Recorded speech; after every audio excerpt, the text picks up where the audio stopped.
नमस्कार। आज हम एक ऐसी कहानी पर नजर डालेंगे जो शुरू होने से पहले ही लगभग खत्म हो गई थी। एक ऐसी कहानी जिसने आज हमारे इंटरनेट इस्तेमाल करने के तरीके को ही बदल कर रख दिया।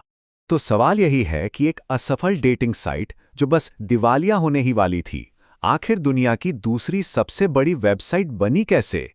आइए इस अविश्वसनीय सफर को देखते हैं जिसने सच में इंटरनेट को हमेशा के लिए बदल दिया।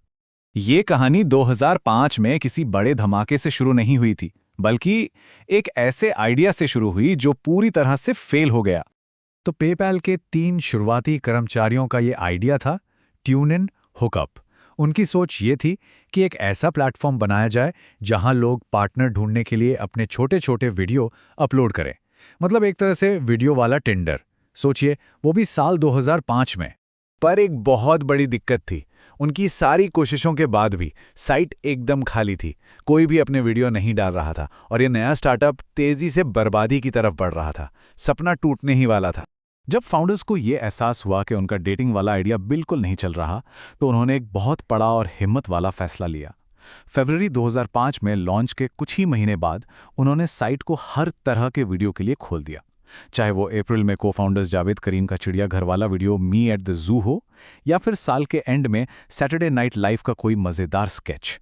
और बस उस एक छोटे से बदलाव ने सब कुछ बदल कर रख दिया। लेकिन जैसे जैसे वीडियो वायरल हुए, एक नई और शायद बहुत खतरनाक समस्या सामने आ गई।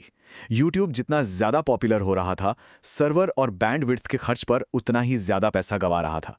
कह सकते हैं कि वो अपनी ही कामयाबी के शिकार हो रहे थे। अब कंपनी दिवालिया होने की कगार पर थी।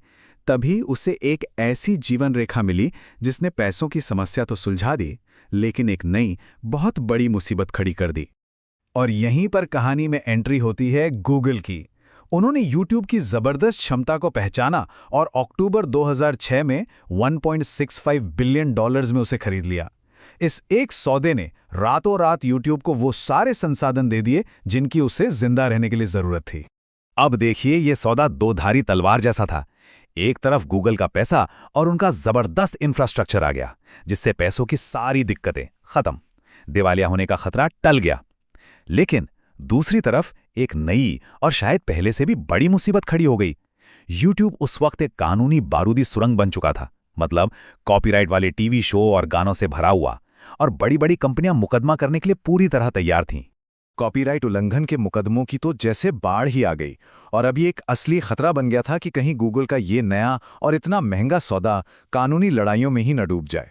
अब जिंदा रहने के लिए यूट्यूब को अपने कंटेंट को कानूनी तौर पर सही बनाना था, और ऐसा करते हुए उन्होंने लगभग अनजाने में ही एक पूरी की पूरी नई इंडस्ट्री को जन्म दे दिया, जिसे आज हम सब क्रिएटर इकोनॉमी के नाम से जानते हैं। इसका जवाब था यूट्यूब पार्टनर प्रोग्राम। ये एक बहुत ही क्रांतिकारी विचार था।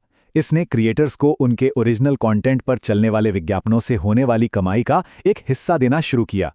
इसने न सिर्फ ओरिजिनल कंटेंट को बढ़ावा दिया, बल्कि पहली बार एक मजबूत बिजनेस मॉडल भी तैयार किया।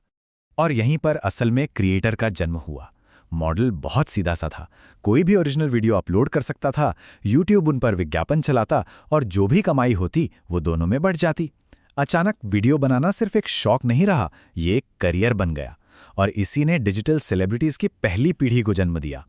इस मॉडल ने एक तरह की गोल्ड रश शुरू कर दी। लाखों लोग अपना ऑडियंस और अपना बिजनेस बनाने की उम्मीद में इस प्लेटफॉर्म पर आने लगे। लेकिन इसी जबरदस्त ग्रोथ ने अगली बड़ी चुनौती को भी जन्म दिया।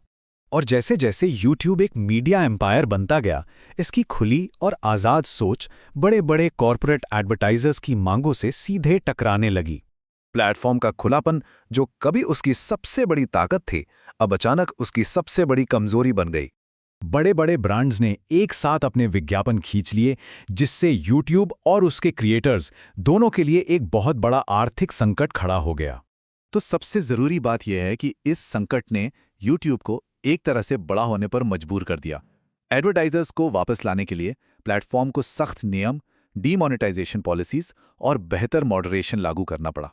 और इसी के साथ उसके वाइल्ड वेस्ट यानी बेलगाम दौर का अंत हो गया। और इस तरह ट्यून इन हुकअप से लेकर एक ग्लोबल कल्चरल पावर हाउस बनने का सफर पूरा हुआ। एक छोटे संघर्ष कर रहे स्टार्टअप से लेकर दुनिया के दूसरे सबसे बड़े मीडिया प्लेटफॉर्म तक का सफर, जो आज अपनी ताकत और जिम्मेदारी दोनों से जूझ रहा है। तो ये थी YouTube की अविश्वसनीय कहानी। एक ऐसी कहानी जिसमें नाकामी भी थी, खुद को फिर से बनाने की हिम्मत भी थी और दुनिया पर एक जबरदस्त असर डालने की ताकत भी। इसने आधुनिक क्रिएटर को जन्म दिया। अब सवाल ये है कि ये आगे क्या बनाएगा।